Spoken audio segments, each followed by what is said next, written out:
zaman dahulu, di sebuah daerah bernama Pantai Air Manis yang berada di Padang, Sumatera Barat, hiduplah seorang janda. Ia memiliki seorang anak laki-laki bernama Malin Kundang. Sejak kecil, Malin Kundang sudah terbiasa melakukan berbagai pekerjaan yang menghasilkan uang. Namun, upah yang diterimanya hanyalah kecil.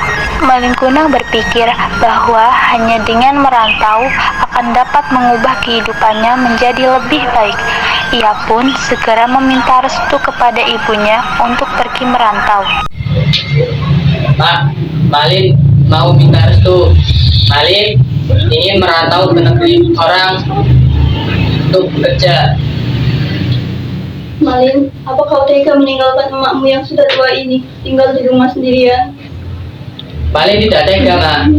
Tapi Malin ingin mengubah nasib keluarga kita supaya menjadi keluarga yang kaya. Baiklah nak, jika memang itu sudah keputusanmu, emak akan memberimu restu. Doa mak selalu menyertaimu. Jangan lupa pulang ya nak. Ya, Mak.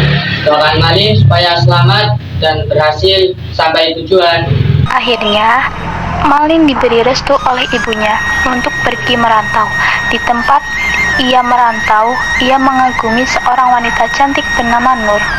Nur adalah anak seorang saudagar kaya, dan ternyata Nur juga menyukai Malin. Singkat cerita, akhirnya mereka berdua menikah. Di suatu ketika, Nur bertanya kepada Malin tentang rencana pulang kampung untuk liburan tahun ini.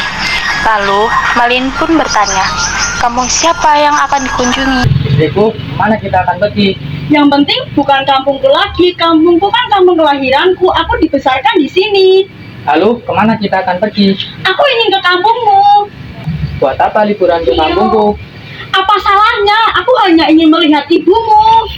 Berapa kali sudah aku bilang, ibuku itu sudah tiada. Ya sudahlah, aku hanya ingin melihat rumah masa kecilmu. Tak usahlah. Buat apa liburan ke kampungku? Lebih baik di rumah saja. Gak mau tahu, pokoknya aku ingin ke kampungmu. Astaga, Nur. Liburan kok ke kampung? Liburan itu ke luar negeri. Makanya itu, aku mau keliling ke Nusantara. Yang paling utama aku kunjungi yaitu kampung halamanmu. Kenapa kampungku? Karena kamu pernah berkata kalau kampung itu sangat indah. Setelah bertengkar cukup lama, akhirnya Malin pun menyetujui permintaan istrinya. Mereka akan berangkat ke kampung halaman menggunakan kapal. Saat itu, ibu Malin Kundang memikirkan anaknya yang sudah berjanji akan pulang ke kampung halaman setelah mendapatkan pekerjaan di negeri orang. Lalu, tiba-tiba, datanglah dua orang pria dan dua orang wanita dengan wajah dan suaranya yang begitu menampakkan kegembiraan, dengan tujuan ingin memberitahu ibu Malin bahwa Malin anaknya sudah kembali. Mbak! Ada apa ini? Mas sudah pulang, Mbak. Apa yang kalian katakan itu benar? Ya, benar. Kalian Begitu terkejutnya ibu Malin ketika melihat sebuah kapal yang sangat besar berada di tepi yang di dalamnya terdapat Malin Kundang dan istrinya. Setelah turun dari kapal, ibu Malin pun langsung menghampirinya. Malin. Siapa itu? Apakah kamu mengenalinya?